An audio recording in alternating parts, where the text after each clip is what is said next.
Thank you everybody for joining. This is the Central Asia-Caucasus Institutes Forum, and we are very glad today to have a first of our series of events of what the region that the Central Asia-Caucasus Institute works on can expect from the Biden administration, which means that everything you say today will be largely, don't fact check us is basically what I'm trying to say. We are all talking about things that are just in an embryonic state, that are just beginning, but we have a fantastic assortment of people here who have deep experience in the region and in the US government.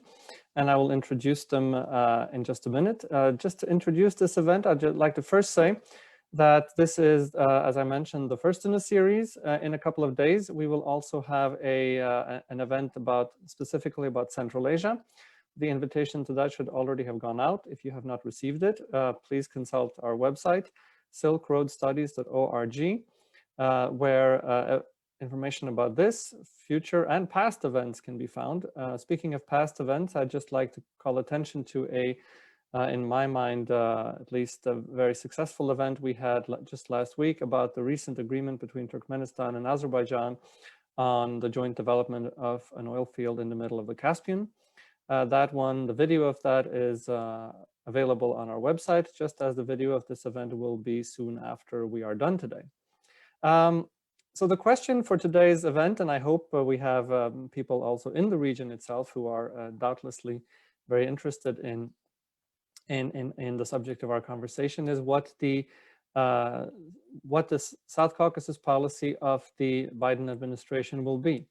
And I think this is a particularly important question because if you look at the past, not just administration, but several administrations, it is possible to talk about a Central Asia policy for the United States, but it is getting increasingly hard to talk about a policy for the South Caucasus.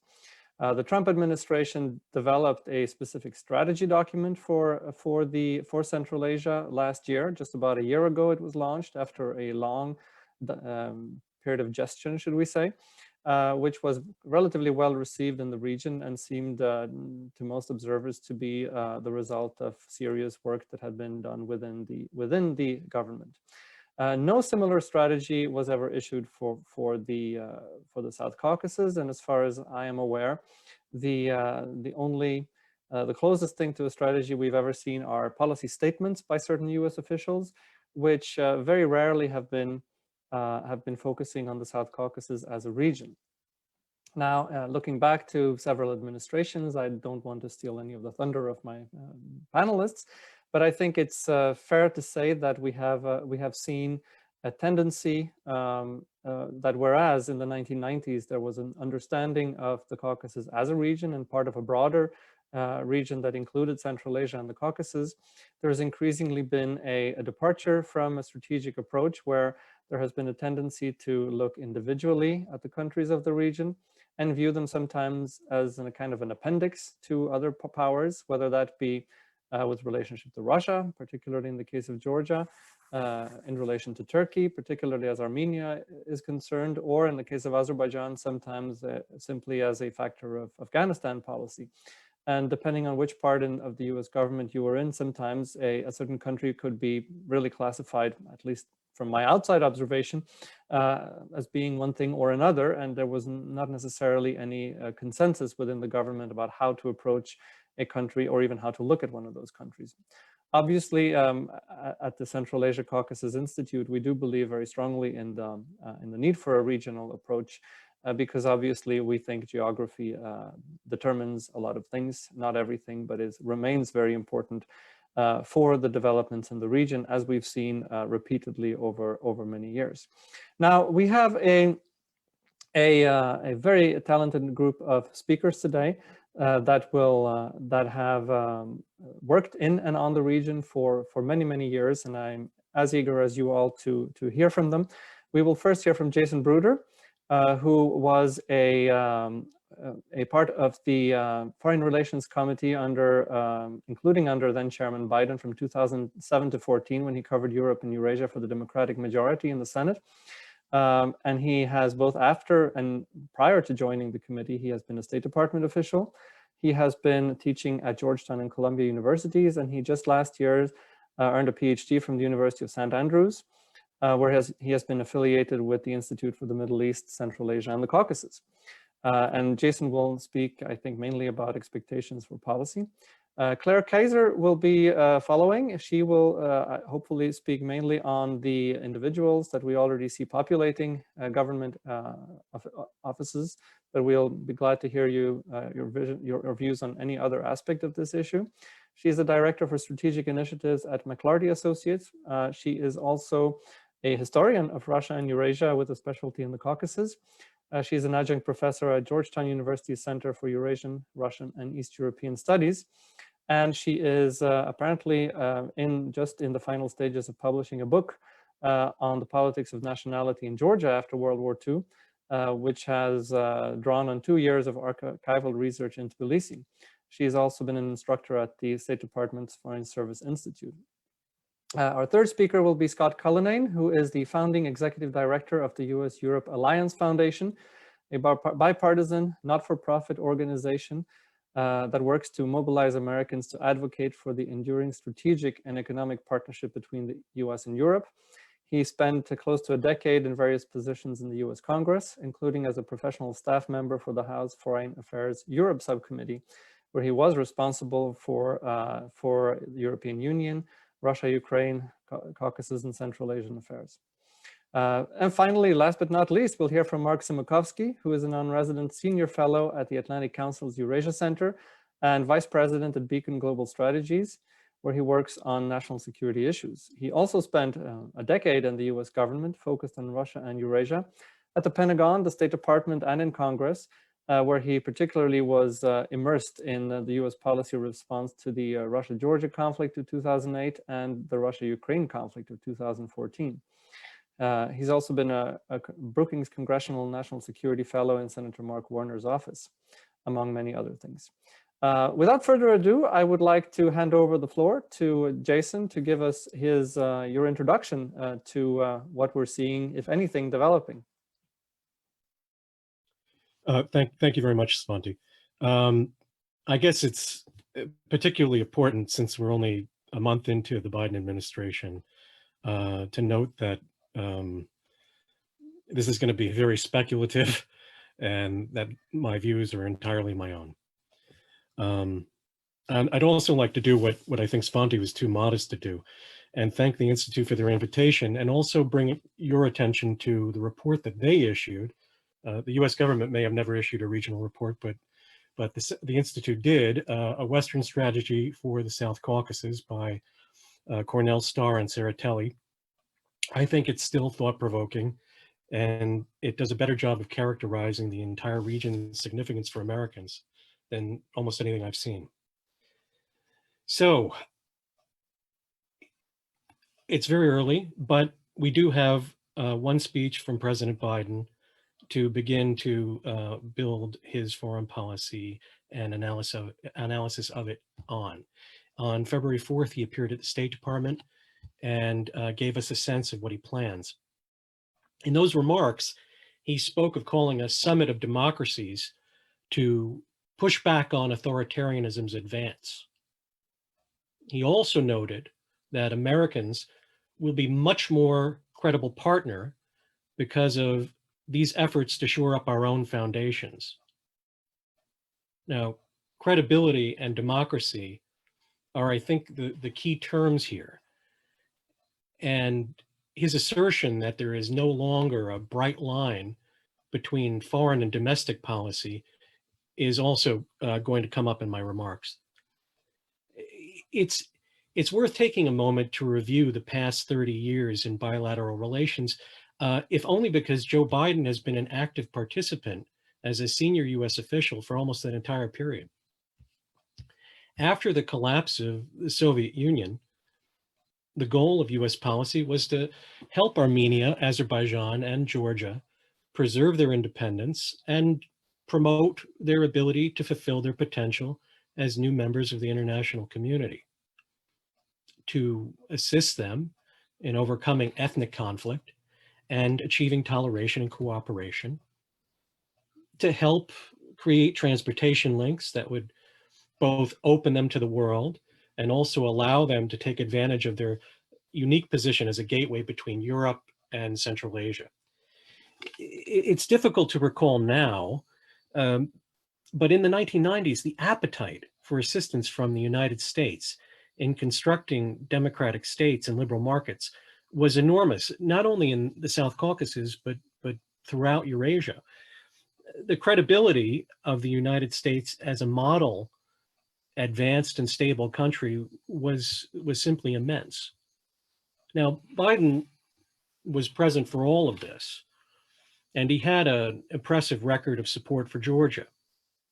He flew there in August 2008 and declared the war with Russia to be one of the most significant events to occur in Europe since the end of communism. He also called for $1 billion in reconstruction assistance. And in 2009, as vice president, he visited again and addressed the parliament to reaffirm US support for Georgia. What was key to US policy in the 1990s and 2000s was, I think, its relative bipartisanship. Senator Bob Dole, the Republican nominee for president in 1996, and the Senate Majority Leader, was for recognizing Armenian genocide. As a senator, Biden supported Caspian Sea energy projects, which were the great passion of his Republican colleague and friend on the Senate Foreign Relations Committee, the late Senator Richard Lugar. Both Republican and Democratic administrations alike attempted to push for a peaceful resolution to the stalemate over Nagorno-Karabakh. Both Democrats and Republicans have, thus far, remained united in their support for Georgia's ambitions to preserve its sovereignty and develop their democratic institutions. This bipartisanship is key. And over the past 30 years, the promotion of human rights, the rule of law, and democratic institutions often contended with more short-term national interests. As the United States became distracted in the post-Cold War period, including in the ruinous war in Iraq, attention and resources were often devoted elsewhere. The increasing regional assertiveness of Putin's Russia made providing support for the region a more complicated question. In 2008, aggression preceding, during, and following the Russian-Georgian War was an indication that NATO may have reached its limits as a norm-promoting institution in the South Caucasus. Support for and reliance on the EU's Neighborhood Partnership Initiative, rather than NATO, made some sense. In the past few years, the credibility of the European Union as a model for the South Caucasus has also diminished, as the EU has struggled with many of the same divisions and dysfunctionality that we have experienced here in the United States. Nevertheless, in terms of shared values and support for regional initiatives, the EU remains the United States' critical ally. In 2015, this institute recommended that the relevant EU and US ambassadors sit down to discuss the region. I don't think they meant individual ambassadors who probably meet at functions all the time in Baku or Yerevan or Tbilisi, but I think what they meant was a more strategic approach. I don't see why that couldn't happen now productively. It's a very elegant and simple suggestion. And this is particularly true, I think, since Turkey has adopted a more independent strategic posture in the region. This shift by Ankara seems to be a truly significant development. One could argue that it is due to the vacuum created by the absence of the US or the EU, but I believe it is also consistent with a more assertive demonstration of Turkish strategic confidence elsewhere. I would expect the Biden administration to attempt to reinitiate multilateral diplomacy in the region through engagement in some combination of the OSCE, the Minsk Group, Guam, and the UN in an attempt to give the regional states greater strategic flexibility. In recent years, the US has leaned on the use of hard power. Sales of anti-tank weapons to Georgia and the recent noble purpose military exercises are ongoing examples of this. President Biden has, in his February 4th remarks, called for a strategic review from the Secretary of Defense. I will have to see what comes of that. That was in the context of moving troops out of Germany. So whether what the U.S. presence is militarily in Europe is theoretically at least going to be debated in the next few months. In the 2010s, the EU picked up much of the soft power agenda with enhanced trade and visa regimes that were I think, generally good things. Looking forward, I think there is probably space for the US to do more in terms of soft power. The way forward for the Biden administration in the South Caucasus is, in this context, arguably clear. As soon as the circumstances permit, get exchange programs working again, offer places to the region's students in American schools, offer support for transportation infrastructure, get COVID assistance out there, offer reconstruction aid, and continue to help the South Caucasus states improve their state institutions to the extent that they want that help. And that is the credibility problem that I think President Biden identified in his February 4th remarks. How can we do these things internationally when we Americans appear incapable of doing them domestically? In the coming years, months and years, and hopefully sooner rather than later, as we improve the current situation domestically and restore some of the US credibility in the South Caucasus and elsewhere, I think if we wish to lead, we need to demonstrate that we have a capable government capable of responding to a crisis, and a government that presents a strong, united, and bipartisan example. In a sense, the situation that we have at the present moment could even be said to be the inverse of that of the 1990s. The West is at the moment not a great example for states that are in transition, nor one necessarily worth associating with, let alone emulating. But this is a temporary situation. It's temporary. I don't think we should lose our strategic confidence. The South Caucasus remains a region of opportunity, and it should receive the attention of Americans, official and otherwise.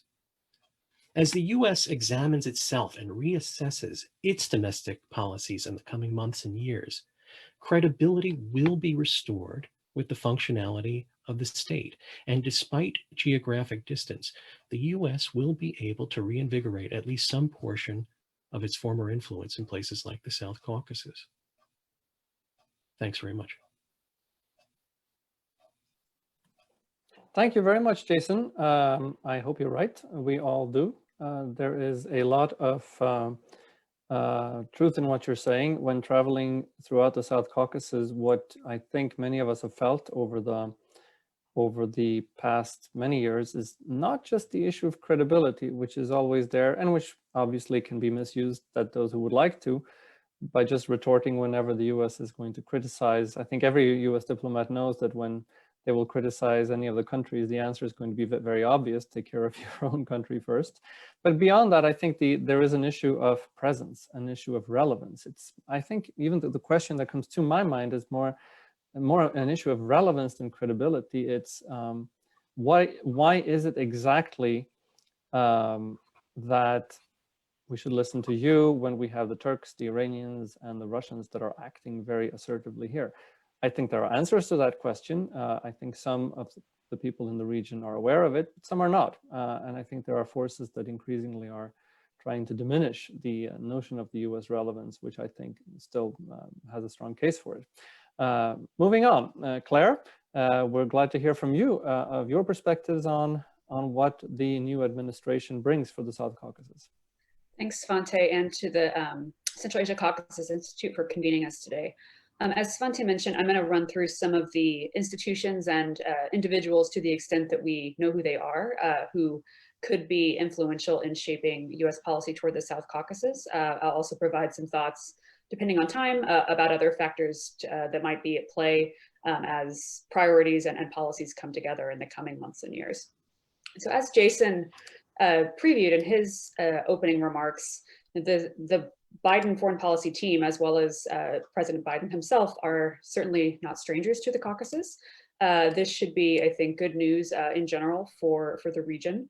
And this goes well beyond service in the Obama administration, and in the president's case, obviously covers a considerable amount of his Senate career as well, including visits to Georgia and active engagement on regional issues broadly. I think Jason kind of ran through some of the key highlights from the president's speech at the State Department last week. I will note that as both the president and Secretary Blinken are doing their sort of initial round of calls and virtual meetings with foreign leaders, from what I've seen, they have yet to do such calls with leaders from the Caucasus. So hopefully those are coming in the very near future, but I know they've been on the phone with leaders from Turkey, Russia, Ukraine, et cetera. So hopefully we'll see some Caucasus outreach very, very soon. So perhaps the glass half full situation is that yes, a number of people in the Biden administration that we know of now do have some background and awareness, active engagement in the Caucasus earlier in their careers. At the same time, much of this earlier engagement was with, frankly, a very different Caucasus region. Not only, I think, because those who do have Obama administration experience in the region, it tended to kind of be, pre-2014, which in the case of Georgia, for example, if these were dating from 2009, 2010, that was with a different administration and kind of political scene entirely. Changes more recently in Armenia with their Velvet Revolution, and of course, last fall's renewed war in Karabakh, has dramatically changed the political and security scene in the region. And so, on the one hand, the US's position in the world is quite different than it was, back in the Obama era. At the same time, the landscape in the Caucasus has changed quite a bit as well. So I think, it will take some time for the new team to kind of adjust to those realities, and as they shape their policies and priorities accordingly, kind of take those two important factors into account. And in general, as I think is probably said on every panel about anything these days, the world in 2021 just looks so different than it did, even a couple of years ago. Pandemic, populism, protectionism, changing, but increasingly concerning behavior from China and Russia. Everyone is trying to kind of adjust to those new realities and figure out the most appropriate and realistic way to respond. So I'm going to quickly kind of go over what we know now as of,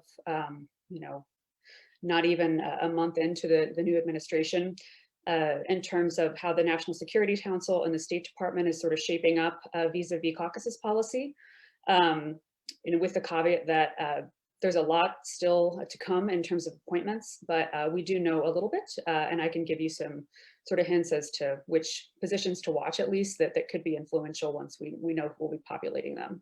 So starting with the National Security Council, as you may recall, historically, the Caucasus portfolio tended to sit within whoever the senior director was for Russia.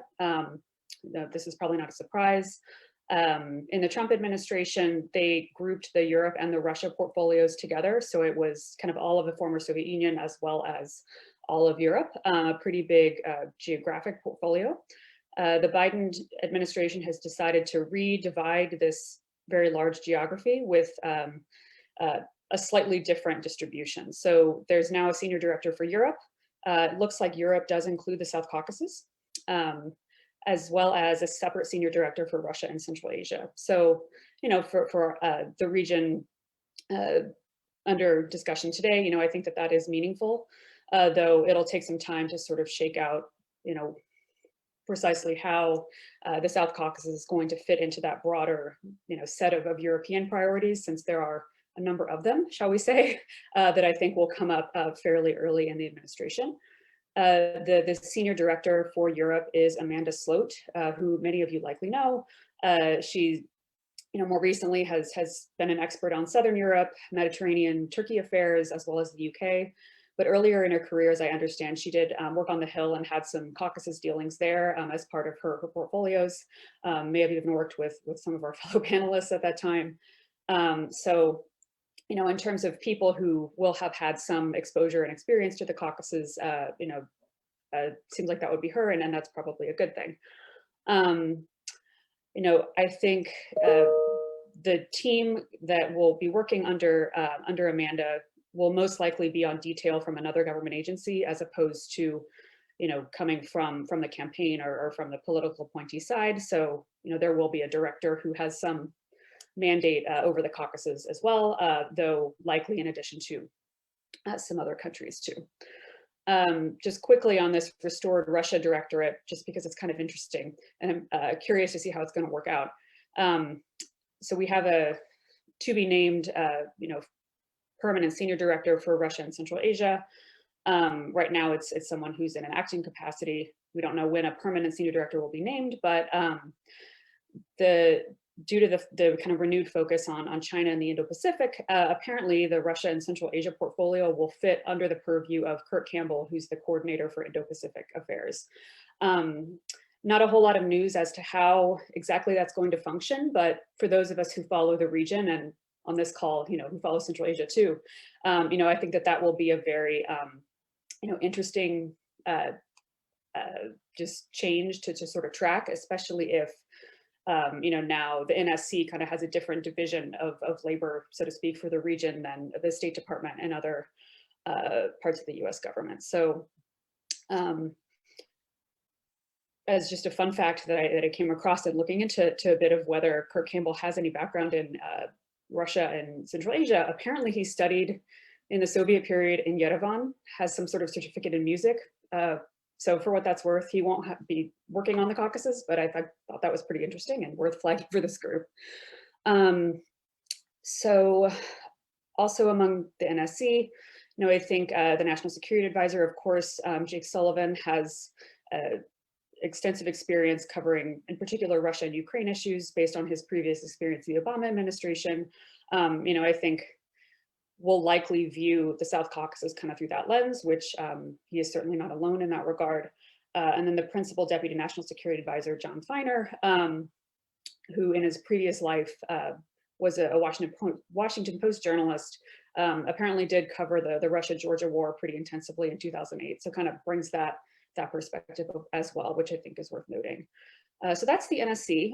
They're up and running because they don't need to be confirmed by the Senate.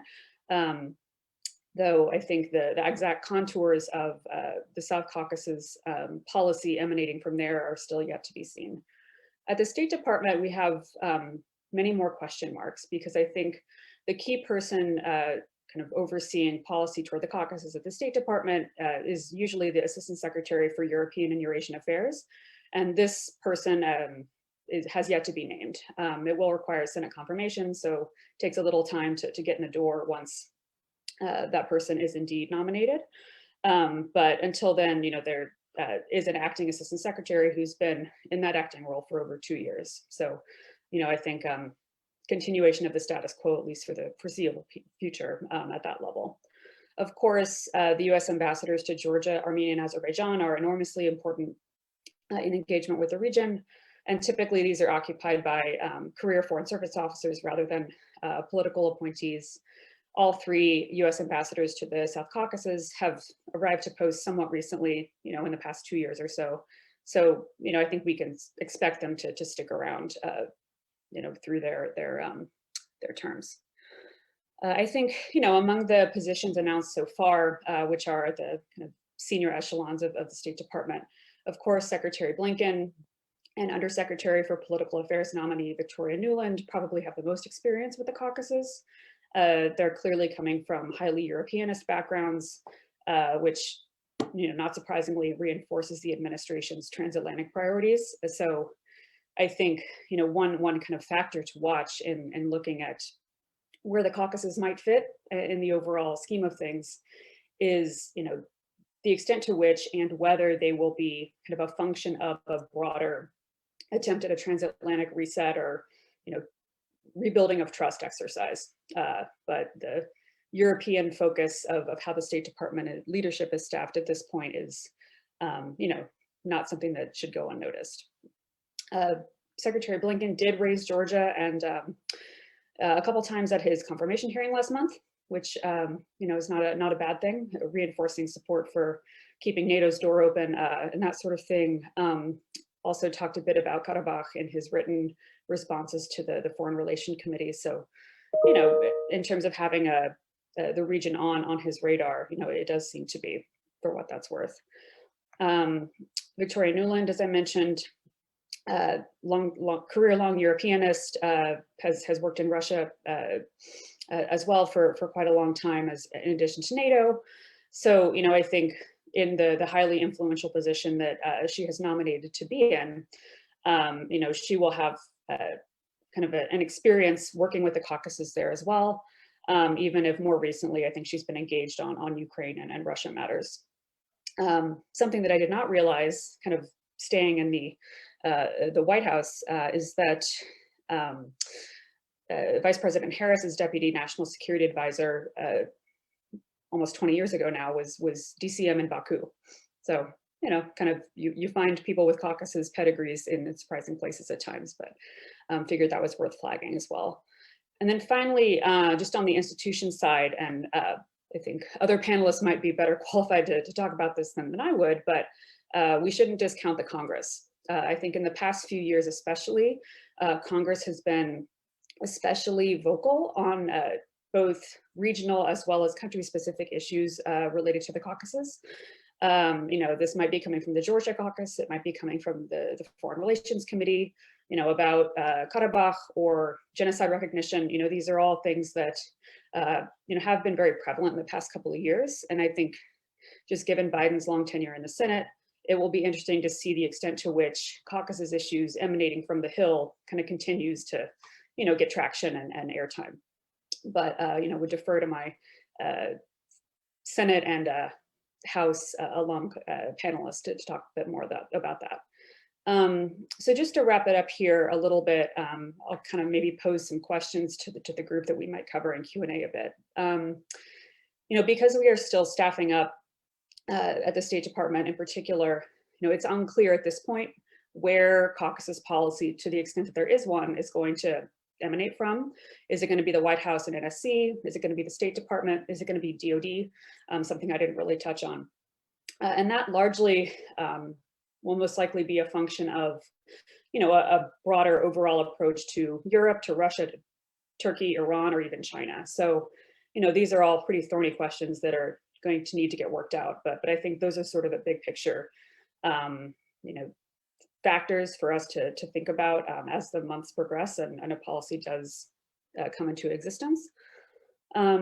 Something else, I think Jason talked a bit about the sort of democracy and human rights emphasis that President Biden has emphasized in his State Department speech. We know security cooperation has been kind of a cornerstone of engagement with Georgia in particular, historically. Are those going to continue to kind of be the two anchors for engagement in the region, or are there other areas where it would be fruitful for the US to engage? I'm thinking in particular of kind of the economic and commercial scene. I think finally, Georgia, Armenia, and Azerbaijan are, I think increasingly, as Jason and both Svante and Jason noted, getting those sort of on the radar as individual countries.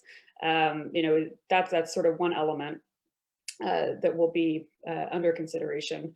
Something else to think about, I think, particularly in kind of a post Crimean annexation moment, is the extent to which they're sort of competing for airtime, so to speak, with other countries in the region. So, Ukraine really took, I think, a lot of attention, justifiably, in 2014, 15, 16.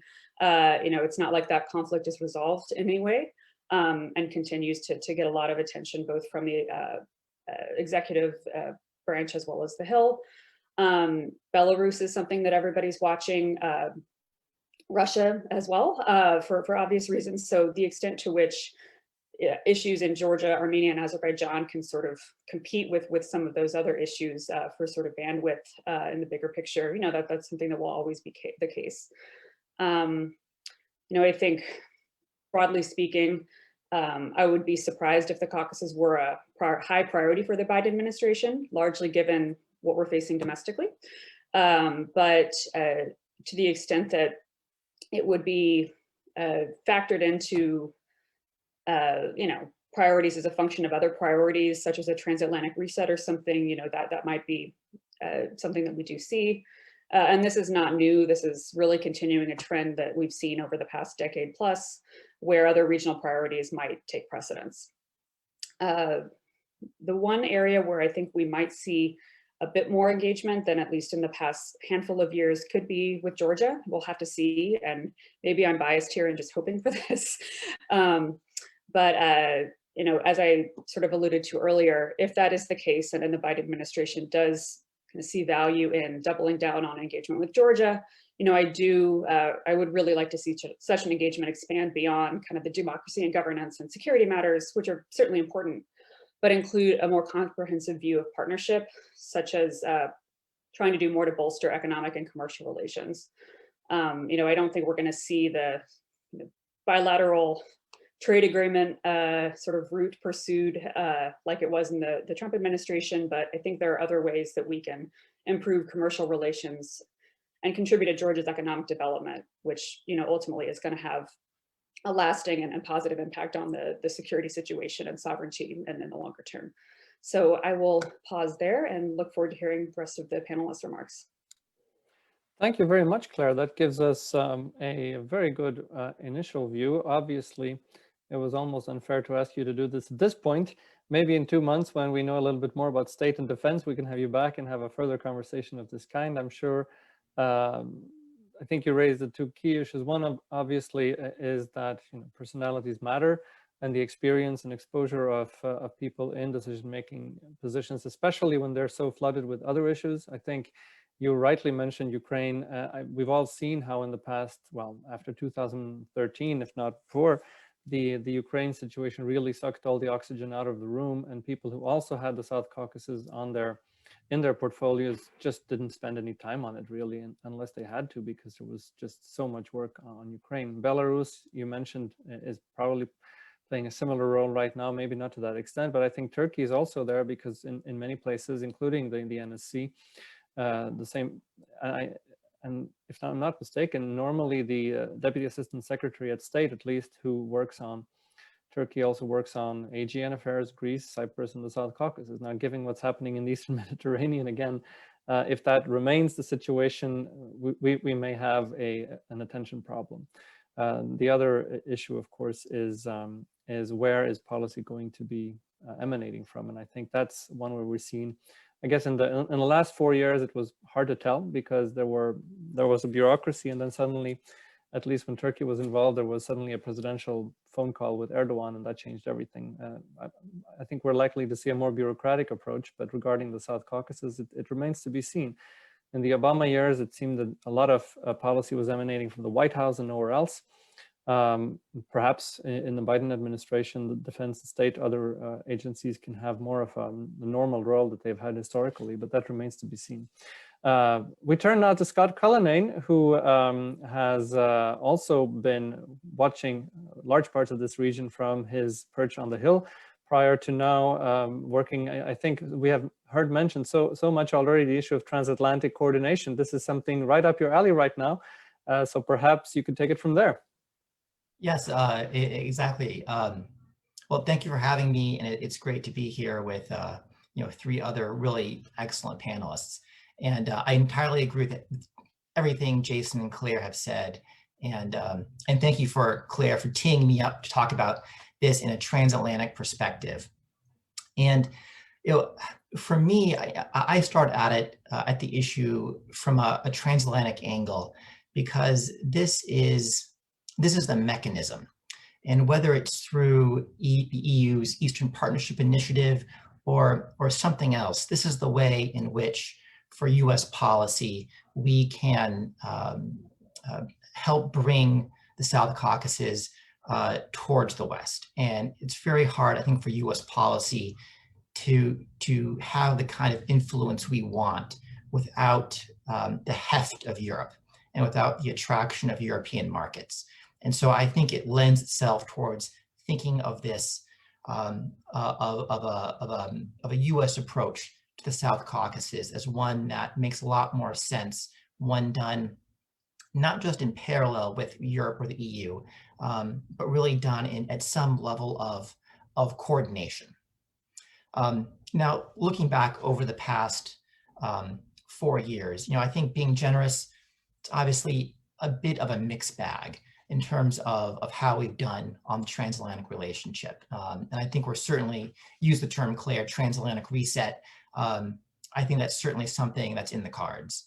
And just very briefly, as we look back at, as much as a Trump White House embraced certain parts of Europe, Poland, Hungary, there is also a denigration of the relationship with Berlin, and also especially the relationship with Brussels.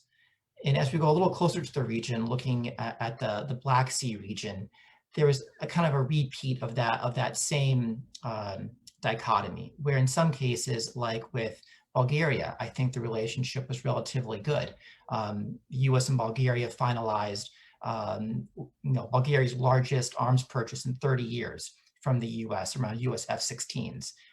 That was certainly a victory. But at the same time, you saw Ukraine draw into our own political mess, leading to President Trump's first impeachment. At an operational level, I think NATO activity, NATO cooperation, particularly with Romania, US deployments, US naval deployments into the Black Sea, that probably is as good now as it has ever been. But at the political level, the damage was certainly done.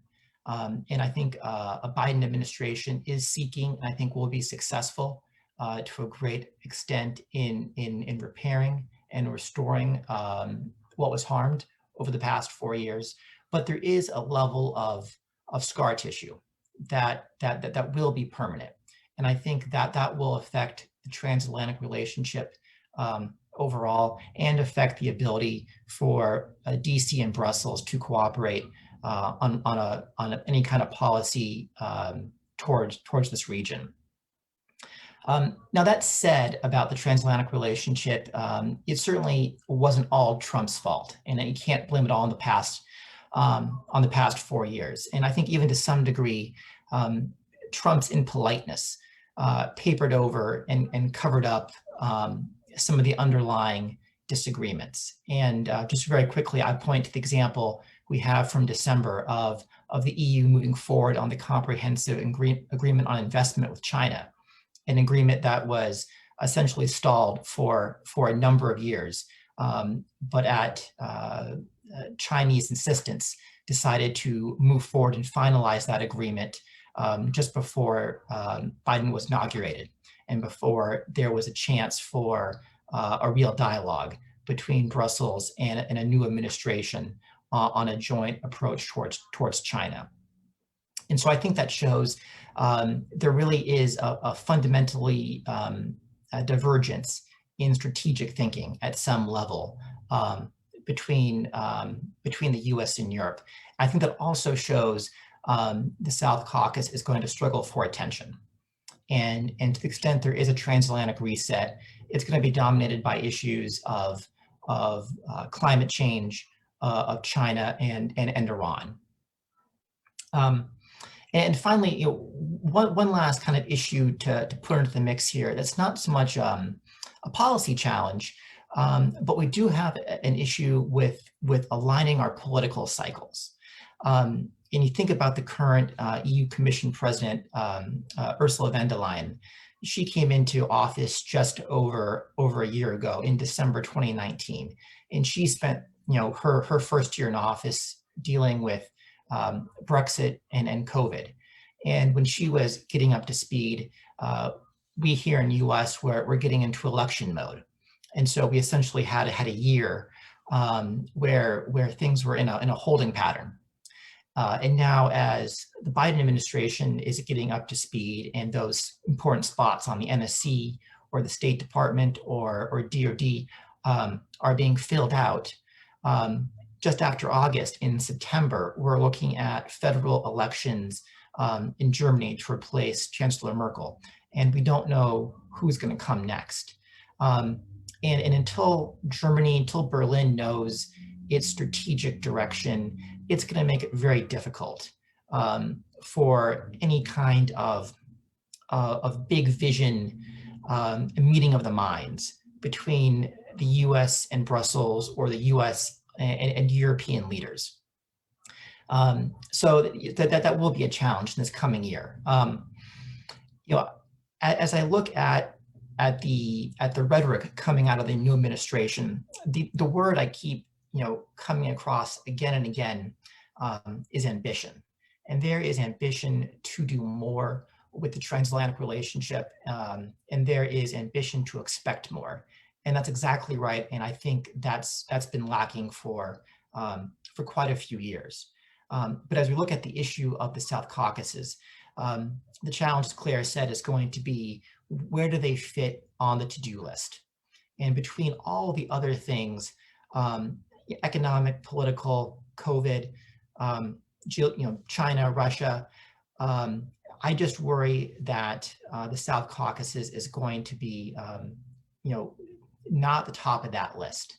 And so I think we might be in for at least a few more years of both, maybe even a good US policy and maybe a decent European policy. But I'm not sure I see the potential for them really to be coordinated. And I think what we might see is two okay policies, but moving on separate and parallel tracks. But I'll pause there and wait for questions. Thanks.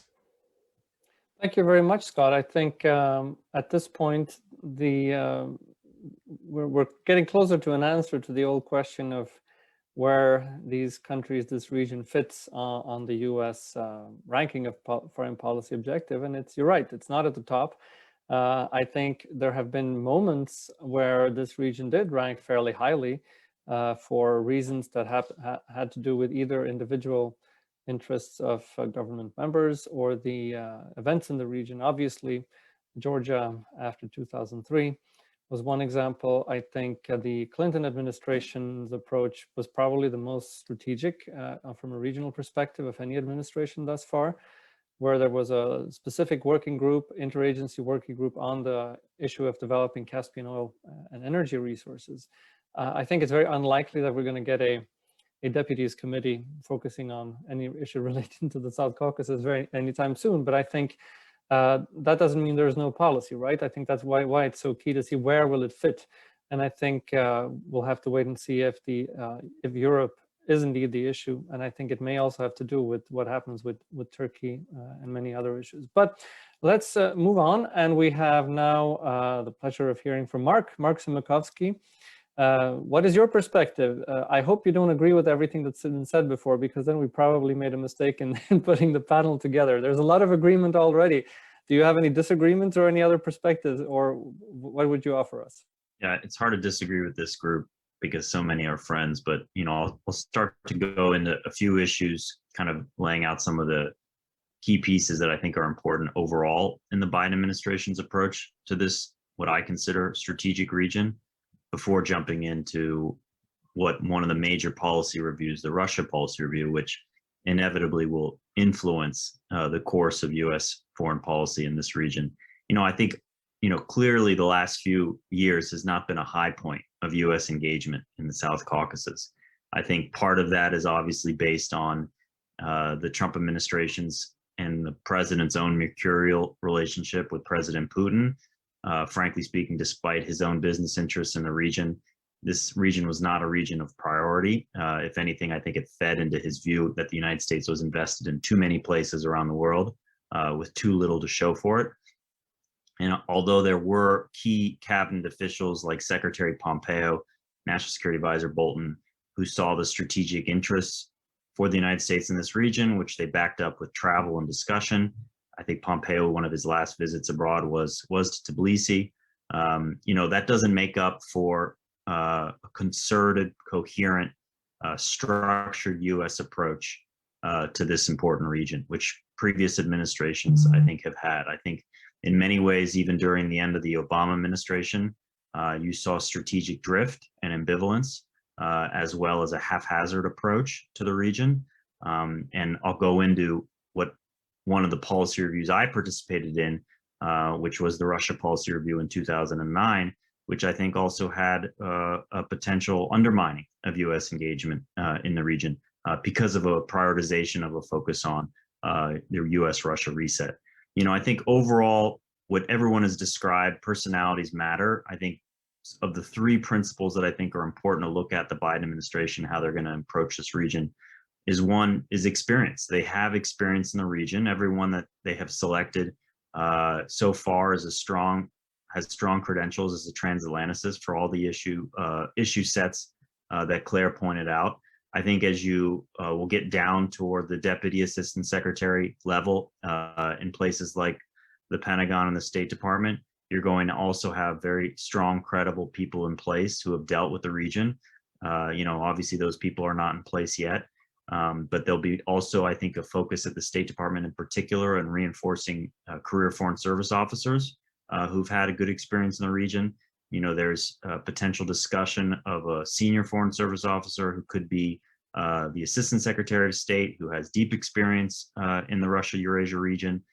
So I think the tides are good for the types of personalities that, frankly, we have seen in the past work on this region, who've had strategic vision, interest, and have also been given the ability to go engage and be present again. As Svante said, is part of this. I think some of the most effective U.S. diplomats we've seen and Department of Defense officials we've seen are the ones that are in the region on the ground, showcasing U.S. flag and showcasing U.S. interests and working deeply with our partners in the region, which it's hard for me in some of my old offices to get a sense that they've been spending much time on the ground, obviously COVID non-dependent. Second, I think, and this is maybe paradoxically, some of the partners in the region will have challenges. This administration is looking to bring democracy and human rights promotion back as a pillar of U.S. national security policy. You saw no mention of this in the previous administration.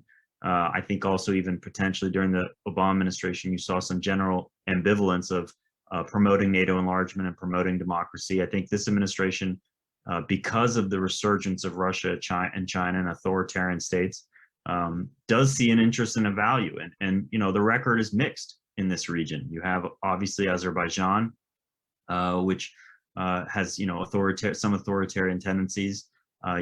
Armenia has a mixed success with democracy, and even Georgia, which in the past has been the beacon for the United States in terms of engagement, has had a mixed record, frankly, on democracy. And so I think this administration, as it approaches the region, will be shaped by that, and there may be some tough love, as it's been described in the past, of when the U.S. is going to be offering potential more engagement. They're going to want to see some record of human rights progress and democracy improvement in this very strategic region. Lastly, I think, obviously the larger policy reviews, which I'll get into quickly on Russia, will inevitably shape this region. This is not going to be, we're not going to have a South Caucasus policy review. It will likely become a casualty of wider policy reviews, Russia being first among them. This administration is going to conduct and is conducting a Russia policy review. I think it's been delayed a bit because there is no permanent senior director in place yet at the White House. The administration obviously is prioritizing its China policy review. It's been very quick in terms of establishing personnel like a senior coordinator for Asia, and many of the senior positions in the various departments on Asia have been established. DOD just announced a China task force last week, which showcases DoD's, few steps ahead on any Russia policy review. But that's not to say that the Russia policy review is going to be a priority. I think clearly there's not going to be a reset with Russia in this administration. And maybe that is obvious, but I do think it's important because it's never a foregone conclusion for any American administration not to seek a potential reset with Russia. It's almost consistent across every administration that the US president seeks a reset with Russia. I do think this administration is different, partly because I think many of the officials that are going to be in place experience very hard lessons from 2009 of the potential risks and costs associated with the reset with Russia. Obviously, things have changed. Russia's aggression has extended beyond its traditional claimed sphere of influence to include areas, very close to the United States and Syria, as well as our own domestic front here. So I think Russia has done enough to showcase this administration the costs and the risks with a reset. So I think what you're going to see is an extension of the Trump administration's national security and national military strategy focused on great power competition with Russia, and a much clearer intent to implement it. And that will include additional resources on deterrence abroad. Some have even claimed that this administration should pursue a containment policy toward Russia. I think there's some wisdom to that, but I don't necessarily think that they're that confident or that focused on explaining that publicly because of also the risk of escalation with Russia. But I do think clearly there's going to be an interest in trying to find ways to increase U.S. deterrence and presence in Europe, increase U.S. support for partners that are facing vulnerability from Russian aggression, which clearly has a South Caucasus component. There's going to be an increased interest in working with our multilateral allies and partners, particularly our European allies, and getting the Russia challenge right and calling the Russia challenge the real threat that it is. I think you're going to see more willingness to consolidate sanctions and coordinate sanctions with Europe. And obviously, countries like Ukraine are going to be a clear priority. Another piece I think that's going to be important to watch for the South Caucasus is how the administration approaches its economic policy toward Russia, and that in particular regarding, essentially calling out nefarious elements of Russian kleptocracy abroad.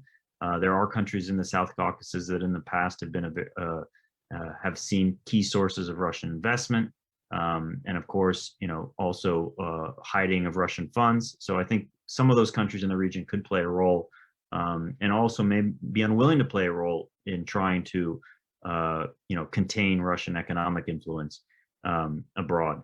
Ultimately, I do think that there are just fundamental obstacles, though, and challenges, despite maybe a clear intent from this administration wanting to focus on the region. And some of these have already been mentioned, but I do think they're worth calling out before we go to questions. One is simply just capacity. This administration is clearly focused and will be focused for this entire year, if not longer, on COVID and on the COVID response. And although you may see an interest from this administration in terms of reinvigorating U.S. alliances, the president is going to be clearly focused on getting the economic situation and health situation in the country straight here at home. And that's just going to simply limit, maybe not limit the officials that are responsible for this region, but limit the attention of senior officials here in Washington at the DCs and the PCs, the deputies and the principals committee, that are going to be able to execute more robust U.S. engagement in the region. The second is obviously Russia. And I think the extent at which the administration is willing to confront Russia will obviously impact U.S. policy. But also, this administration is going to still try to find ways of cooperation with Russia inevitably. As the New START agreement showcased, their first initiative with Russia was an extension of New START. It was a cooperation agreement with Russia. And many here have experienced, questions about how will U.S. engagement in the South Caucasus impact our relationship with Moscow, and what will Moscow think? And in the past, previous administrations have been neurologically concerned about that blowback potentially. And I think this administration will be less sensitive, but they still will take into consideration Moscow's concerns, particularly in cases of defense assistance to the South Caucasus. The other, of course, is Ukraine. People have said Ukraine is the elephant in the room. It has, in many ways, I think, reinvigorated the understanding of Russia as a nefarious actor and a threat. But also, Ukraine has disproportionately taken more attention and resources of U.S. officials in recent years. And in the calls that have been made to countries in the former Soviet Union, I think Ukraine is the only one the administration is focused on, which I think is an indication of just where their focus may be. And lastly, these countries are all very different. And when you mention democracy and human rights, countries in the region, I think, are going to have a difficult time getting the attention of this administration. And also, they may not like what they're going to hear from this administration. And I think that's going to be something that's very challenging because, frankly, countries have choices as well. And there's other actors in the region like Turkey and Russia and Iran who are not going to hear the same points that they are going to hear from Washington. So it's going to be a challenging 4 years for this administration, despite their, I think, positive aspirations of a more strategic and robust U.S. approach. It may come also with some tough love messages that leaders in this important region are not going to want to hear. And I'll stop there. Thank you very much. I think we have achieved by now almost as full a discussion as is possible in these early days about this issue. I think there's a lot of realism in our group here. There is not a huge expectation, and I didn't think there would be a huge expectation that the Biden administration would zero in on the South Caucasus. Now, I would like to, we have a few moments for questions and answers. There's nothing right now on the Q&A, which indicate maybe something is wrong with it, but we'll see if something shows up there. In the meantime, I do have a few points. What I'll do, I think, is to raise two issues that I think to me are actually three issues that are quite important in my view, and see, and then you can pick and choose among them what you would like to do and turn to all four of you. So the first point I would like to raise is if you think the South Caucasus will fit in a particular geography in the minds of Biden officials. And what I'm trying to get to here is that in the past, there was no question, right? This is the former Soviet Union. But increasingly, it's not the former Soviet Union, right? The connections between the South Caucasus and Russia are there, but they're not as strong as they used to be. You see increasingly linkages between the security policies, the geopolitics of the Caucasus with those of the Middle East. When Russia and Turkey and Iran are involved in Syria, suddenly that affects the South Caucasus and so on. You see increasingly Central Asia, definitely Azerbaijan, to some extent even Georgia, looking more to what's going on in Central Asia, if there is interesting things going on there. So my first question then, I guess, is this still the former Soviet Union for the administration? Or as Scott said, will this be viewed as part of Europe? Because organizationally it is in Europe and it's not with Russia. Or will there not be a single answer to that question? So that's my the first question I'd like you to address. The second one, we've talked a lot about Russia already, but I think this is what comes to mind for somebody who's been involved with this part of the world for a long time is that every administration that I remember comes into power focusing on Russia, but not only focusing on Russia, but thinking that they can fix the relationship with Russia. We remember, obviously, President Bush looking famously into the eyes of Putin. The Clinton administration started off with a Russia first policy, first term. Second term embraced a more active approach in this region. President Bush similarly, but that was really after 9/11 that changed. With Obama, the reset with Russia was the same thing. And to some extent, we had the same thing with Trump, and the Trump administration never really focused on this region at all.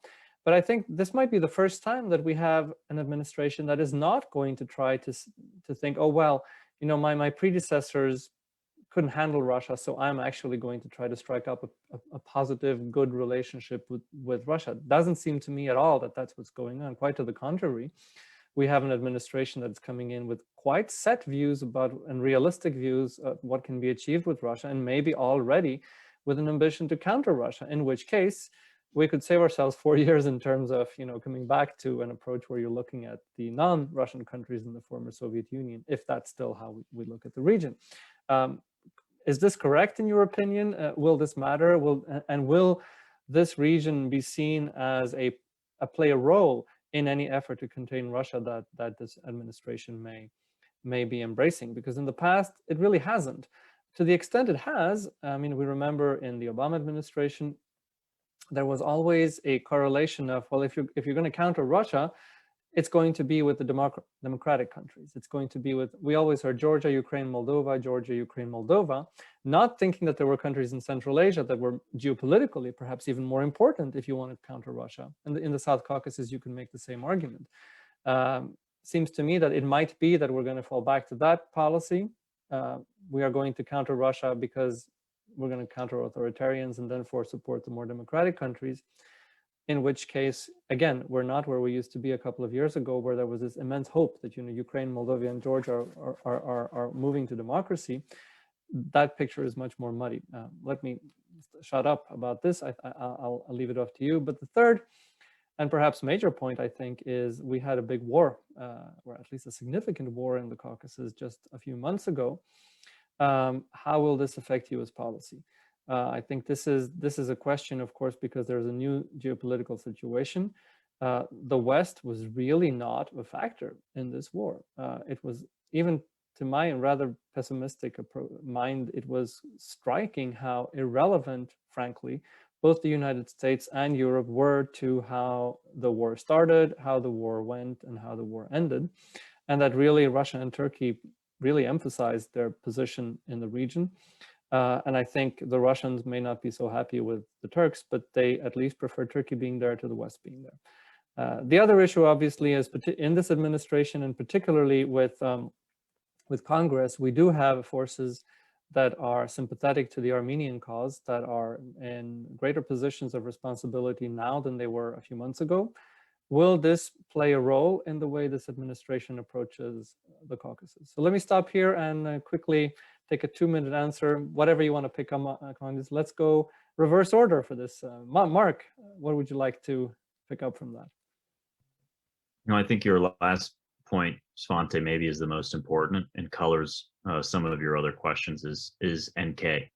We were on the sidelines of this conflict in I think one of the most shocking absences of U.S. national security engagement in this region is the showcase that, frankly, we weren't around. And despite the foreign ministers traveling to Washington, I think that was more for show, particularly because the ceasefire was broken almost before they touched back down. Just showcase the limit of this administration's ability to influence events on the ground. And again, the fait accompli is that we have now an expanded Russian military presence in the South Caucasus. Even more important strategically than the expansion from the 2008 conflict. And those facts on the ground, this administration, despite its interests, is not going to be able to reverse. And that situation, I think, will be very challenging for this administration. I think clearly this administration is going to be trying to focus on internationalizing the peacekeeping presence, looking at it from a medium to a long term beyond the 5-year mandate that currently stands.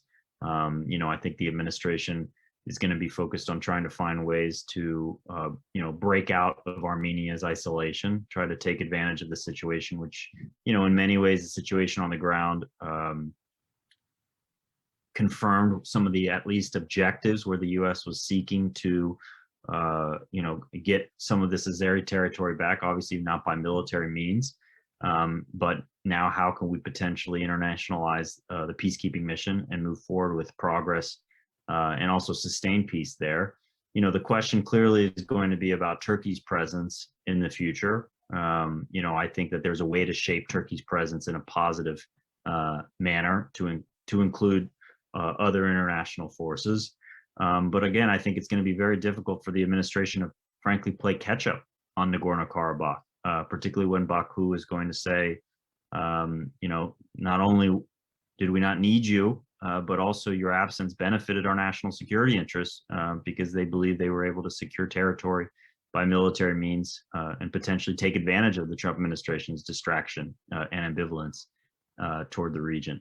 So I do think it's going to be important. I think your answer to the first question, despite an interest maybe among some of us transatlanticists that this region stay European, it's impossible for this region to stay in that box anymore. I think even, one of the countries that we didn't mention is China.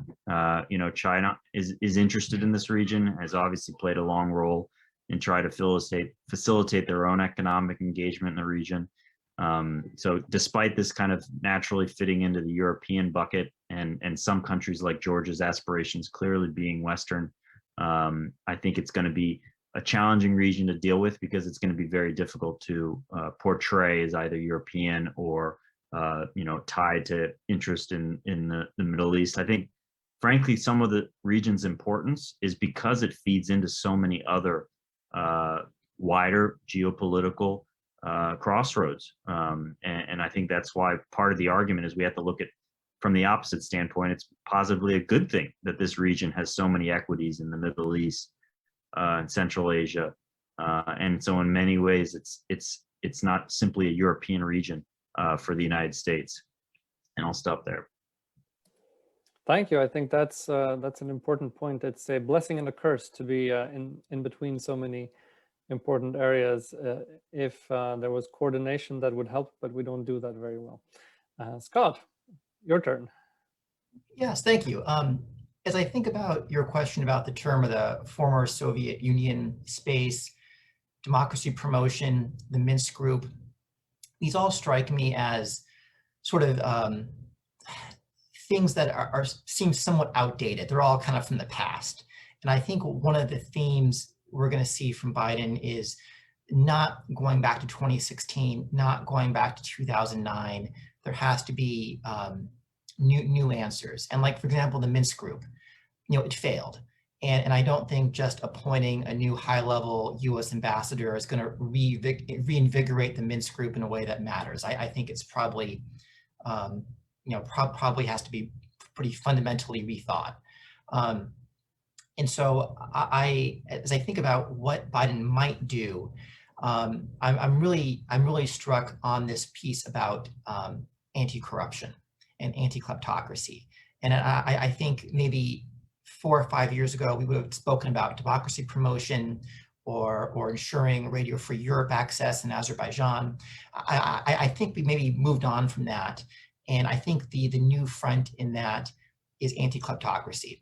And I think that's going to be attractive for the Biden administration because it dovetails so well with a domestic agenda that's also about getting our own house in order.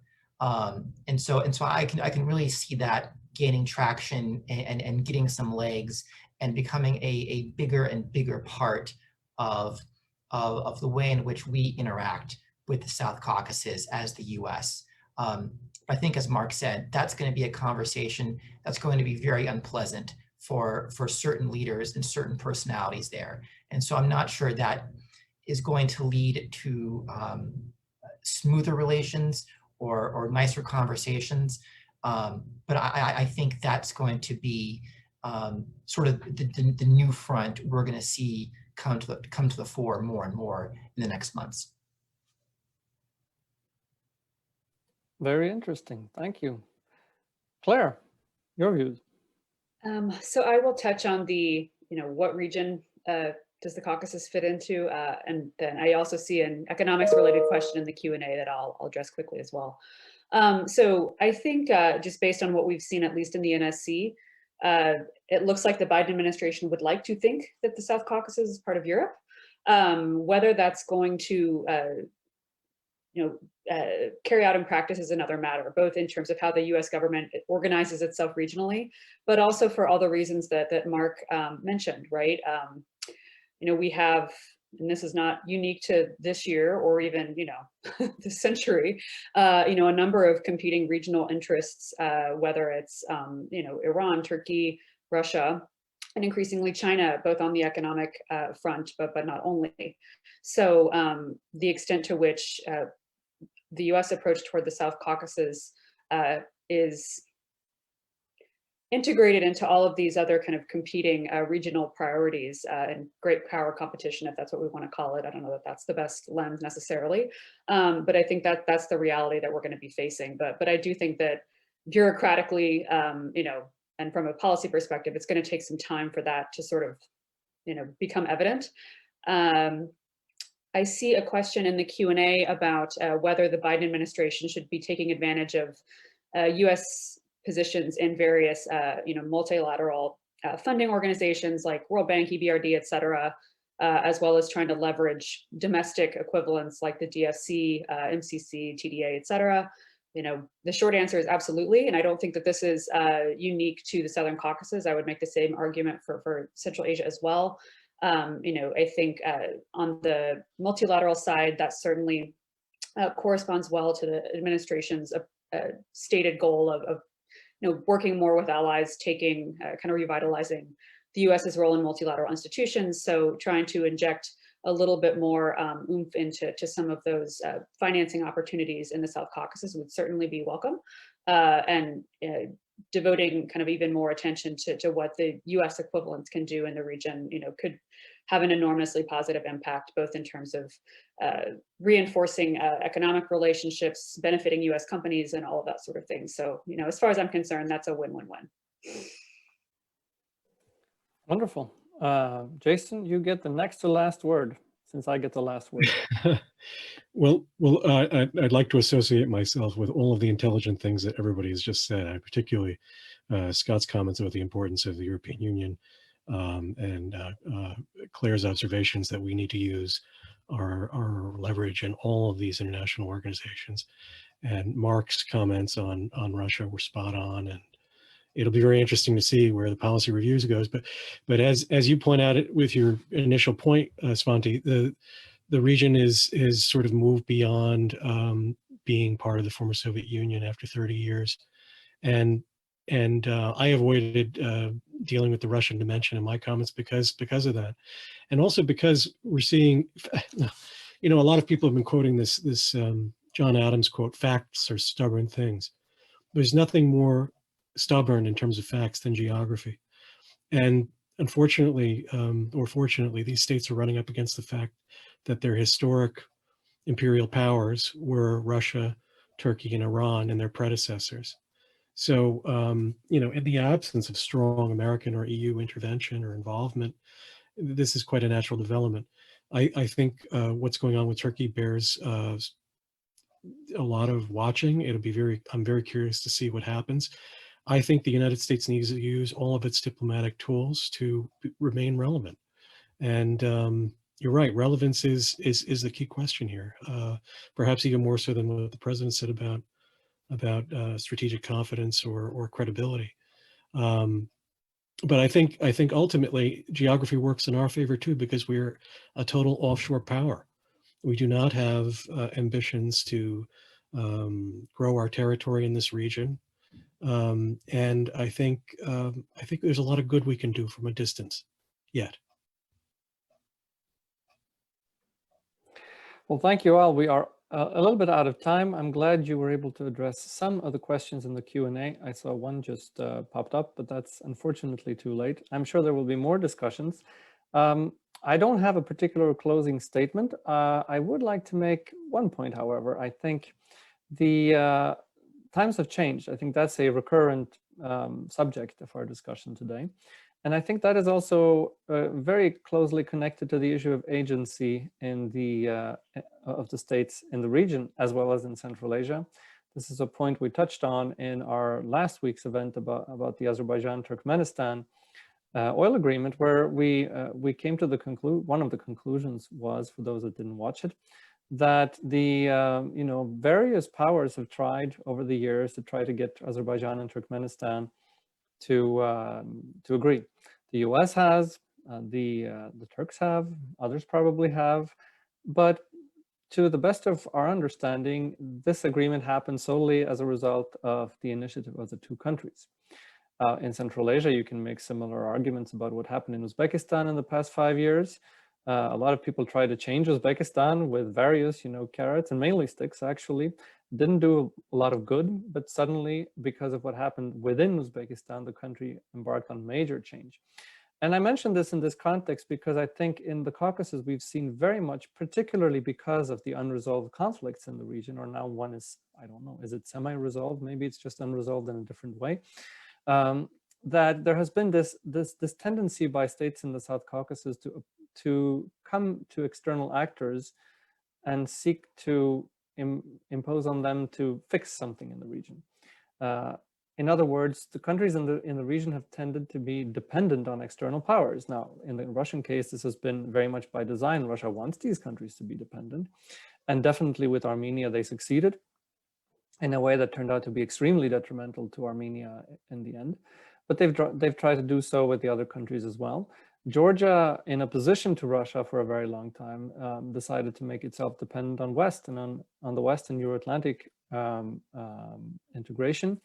But I think what we're finding everywhere in this broader region is that, particularly because of the, Western, to some extent, disengagement, but also to what one scholar termed the autism of great powers, namely that they're not necessarily very focused on you just because they're big. Quite to the contrary, they may be focused on many other things that have nothing to do with you.